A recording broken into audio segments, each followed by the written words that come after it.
Assalamualaikum warahmatullahi wabarakatuh. Halo adik-adik dan teman-teman semuanya. Salam kenal dari saya. Saya adalah Rafika Febriza Martias Putri. Saya mahasiswa di Universitas Negeri Padang, jurusan Pendidikan Ekonomi dengan NIM 18053-054.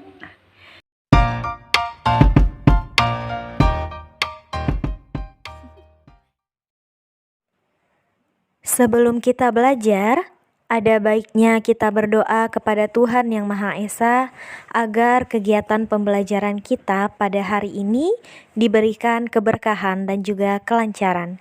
A'udzubillahi minasyaitonirrajim. Bismillahirrahmanirrahim.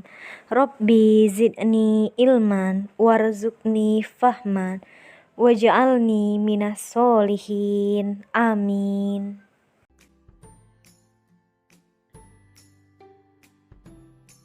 Halo adik-adik semuanya. Pada kesempatan kali ini, kita akan belajar ekonomi tentang sebuah materi yang biasanya dipelajari di kelas 1 SMA. Nah, materi ini berkaitan dengan bagaimana cara manusia memenuhi kebutuhan hidupnya dan berkaitan dengan kegiatan-kegiatan yang dilakukan oleh manusia ini. Ada yang tahu? Ya, betul sekali. Kita akan membahas mengenai kegiatan ekonomi. Untuk materi kegiatan ekonomi ini dimuat dalam silabus pada kurikulum 2013 pada kelas 10 semester 1 dengan kompetensi dasar 3.3 menganalisis peran pelaku ekonomi dalam kegiatan ekonomi.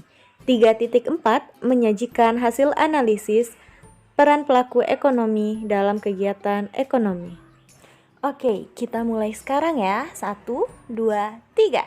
Jadi, kegiatan ekonomi adalah kegiatan yang dilakukan oleh manusia untuk memenuhi kebutuhan hidupnya. Kegiatan ekonomi ini dibagi menjadi 3, yaitu ada produksi, distribusi, dan juga konsumsi. Nah, sekali lagi, kegiatan ekonomi ada 3, yaitu produksi, distribusi, dan juga konsumsi. Betul sekali. Oke, kita akan bahas satu persatu ya. Kita mulai dari produksi. Jadi, produksi ini adalah suatu kegiatan untuk menghasilkan barang atau jasa. Bagaimana sih contoh dari kegiatan produksi ini? Apabila setiap pagi ibu kita selalu membuat nasi goreng. Nah, ibu menghasilkan nasi goreng. Maka dapat dikatakan itu merupakan contoh dari kegiatan produksi. Nah, contoh lainnya, teman-teman bisa menyimak video berikut ini.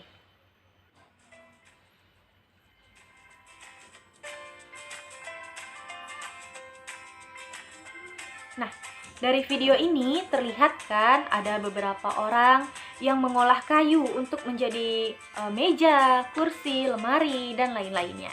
Ini dinamai juga dengan kegiatan produksi. Jadi sudah paham ya apa yang dimaksud dengan kegiatan produksi dan juga bagaimana contoh kegiatan produksi itu.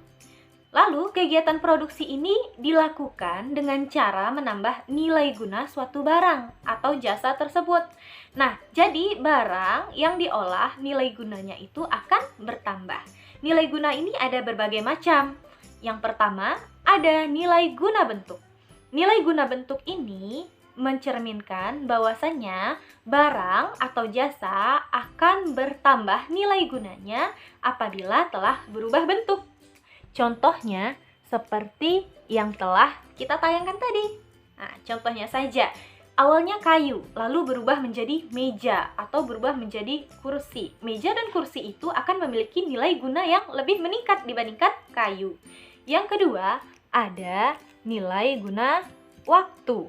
Nah, nilai guna waktu ini maksudnya adalah barang atau jasa itu akan meningkat nilainya ketika digunakan pada waktu yang tepat. Contohnya saja, payung apabila kita gunakan saat hujan. Ini akan sangat berguna apabila payung yang tidak kita gunakan karena hari tidak hujan. Nah, yang ketiga ada nilai guna tempat. Nilai guna tempat yaitu barang akan berubah lebih tinggi nilai gunanya apabila ia telah berpindah tempat. Apa contohnya? Contohnya pasir yang ada di sungai dan juga pasir yang ada di toko bangunan. Pasir yang ada di sungai ini nilainya sangat rendah atau bahkan tidak bernilai karena tidak ada gunanya. Sedangkan pasir yang di toko bangunan ini memiliki nilai yang sangat tinggi karena dapat digunakan untuk membangun sebuah bangunan. Dan yang keempat, nilai guna. Yang keempat yaitu nilai guna kepemilikan. Maksud dari nilai guna kepemilikan, barang atau jasa ini akan meningkat nilai gunanya apabila telah memiliki pemilik atau telah berbeda kepemilikan. Contohnya saja, ada barang seperti baju. Nah, baju ini dijual di toko. Ketika di toko, baju ini tidak memiliki nilai guna. Namun setelah dibeli, setelah ada pemiliknya, baju ini akan memiliki nilai guna sebagai pakaian. Nah, ingat ya teman-teman, orang yang melakukan kegiatan produksi ini disebut juga dengan produsen. Apa sih tujuan dari melakukan produksi ini? Tentu saja ada. Yang pertama, tujuannya yaitu untuk memenuhi kebutuhan hidup dari konsumen maupun orang yang membuat barang tersebut. Nah, yang kedua, yaitu untuk mencari keuntungan. Nah, ini berguna bagi produsen ya. Dan yang ketiga, untuk menciptakan atau menjaga kontinuitas dari barang atau jasa, sehingga barang atau jasa ini akan selalu tersedia untuk memenuhi kebutuhan hidup. Bayangkan saja, jika suatu barang yang biasanya sangat berguna kita gunakan, namun tiba-tiba tidak diproduksi lagi, jadi barang tersebut tidak ada, maka kita akan kesulitan untuk mendapatkannya dan hidup kita pun akan terganggu karena tidak ada alat atau barang yang dapat memenuhi kebutuhan hidup. Lalu kita akan mengetahui nih, tidak mungkin kita memproduksi itu tanpa adanya faktor-faktor produksi. Nah, faktor-faktor produksi ini adalah segala hal yang digunakan dalam melakukan kegiatan produksi. Faktor produksi ini juga disebut sebagai sumber daya ekonomi. Sumber daya ekonomi ini ada 4. Yang pertama itu adalah sumber daya alam. Contohnya tanah. Tanah digunakan sebagai sarana membangun tempat untuk produksi. Yang kedua adalah sumber daya manusia atau tenaga kerja atau orang yang melakukan kegiatan produksi itu sendiri. Dan yang ketiga itu adalah modal, dan yang keempat adalah keahlian. Jadi 4 ini merupakan satu kesatuan, di mana 2 yang pertama atau yang tadi sumber daya alam dan juga tenaga kerja ini merupakan faktor produksi asli. Sedangkan yang 2 di belakang itu ada modal dan juga kewirausahaan, itu merupakan faktor produksi turunan.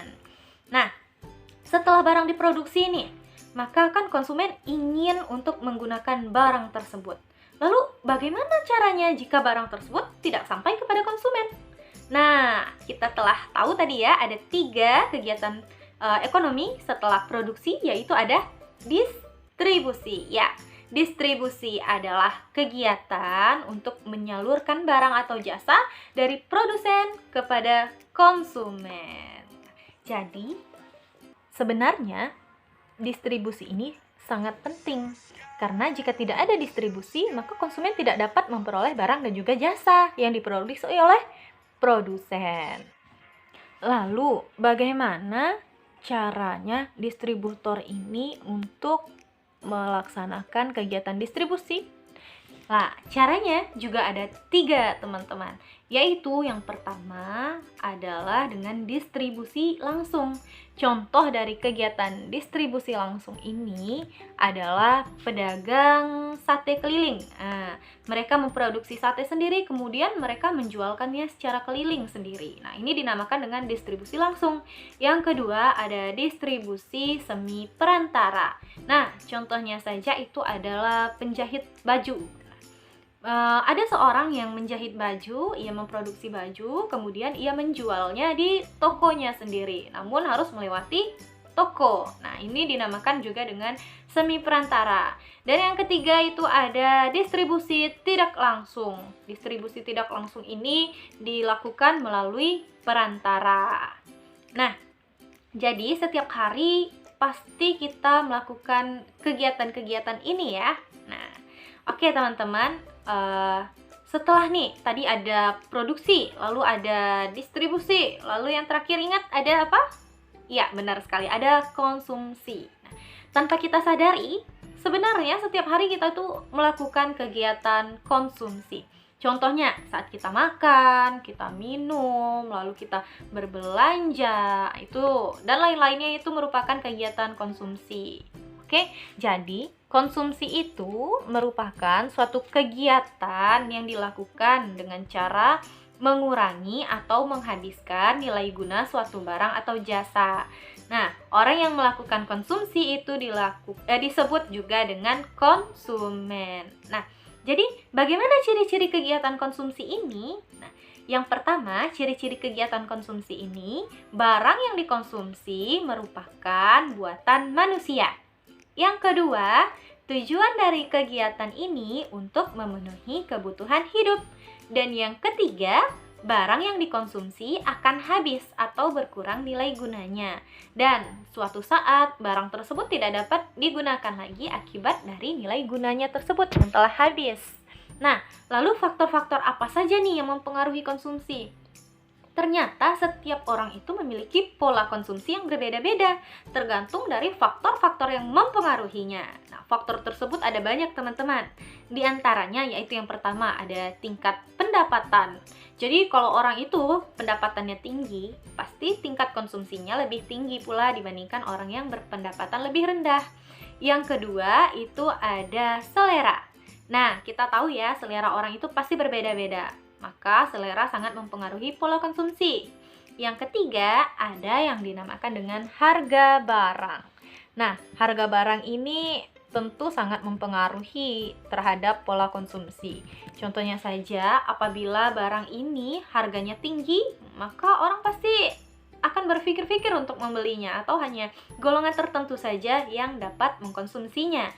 Sedangkan kalau harga rendah atau harga itu terjangkau, pasti banyak golongan yang dapat menikmatinya. Dan juga lalu tingkat pendapatan. Nah, tingkat pendapatan ini sangat mempengaruhi terhadap konsumsi. Ini seperti hukum permintaan. Apabila tingkat harga, maaf ya, tingkat harga. Tingkat harga sangat mempengaruhi dari konsumsi. Contohnya apabila harga tinggi, maka permintaan akan barang atau kegiatan konsumsinya akan rendah. Namun apabila harga rendah, maka orang pasti akan mengkonsumsi barang atau jasa secara banyak karena harganya rendah. Lalu berikutnya faktor yang mempengaruhi juga ada yang dinamakan dengan faktor lingkungan. Nah, contohnya seperti apa nih faktor lingkungan? Contohnya seperti ini. Nih, kita masyarakat Indonesia tinggal di Indonesia yang notabene itu daerah tropis atau daerahnya itu sering panas ya teman-teman. Nah, jadi maka masyarakat Indonesia ini akan banyak mengkonsumsi contohnya dalam hal pakaian ya. Pakaian itu pasti yang tipis-tipis. Berbeda dengan masyarakat Eropa yang di daerahnya itu lingkungannya dingin. Maka mereka akan mengkonsumsi barang-barang khususnya pakaian itu yang berbahan tebal. Nah, seperti itu. Nah, akhirnya kita telah sampai kepada penghujung materi.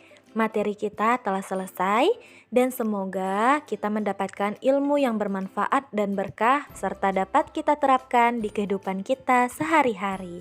Sebagai bentuk rasa syukur, marilah kita mengucapkan hamdalah. Alhamdulillahirabbil alamin. Akhir kata, wassalamualaikum warahmatullahi wabarakatuh.